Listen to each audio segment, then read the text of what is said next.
మోసుకుని వెళ్ళాలి. వేదన కొరకు నువ్వు దేవుని సువార్తను మోసుకొని వెళ్ళాలి. చెరలో ఉన్నటువంటి వారి కొరకు నువ్వు ఏం మోసుకెళ్ళాలి? సువార్త. ఇప్పుడు పౌలు గారు సంఖ్యలతో బంధించబడినటువంటి వారి దగ్గరికి వెళ్ళి ఆయన కూడా బంధించబడి ఉన్నాడు, కానీ సువార్తను ఎవరు బంధించలేరని సంఖ్యలలో ఉన్నటువంటి వారి కొరకు ఏం మోసుకొని వెళ్ళాడు? సువార్తను మోసుకొని వెళ్ళాడు. శ్రమలో ఉన్నటువంటి వారి కొరకు ప్రియులారా సువార్తను మోసుకెళ్ళాలి.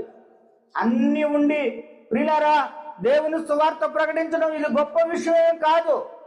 శ్రమలో ఉన్న వారి కొరకు, రోగముతో ఉన్న వారి కొరకు, సంఖ్యలతో బంధించబడినటువంటి వారి కొరకు, బంధకాలలో ఉన్నటువంటి వారి కొరకు, పేదరికంలో బ్రతుకుతున్నటువంటి వారి కొరకు, చెదిరిపోయినటువంటి వారి కొరకు, భారము ప్రియులరా భారభరితమైనటువంటి పాపాన్ని మోసుకుని వెళ్తున్నటువంటి వారి కొరకు ఈ రోజు నువ్వు సువార్తను మోసుకుని వెళ్ళాలి.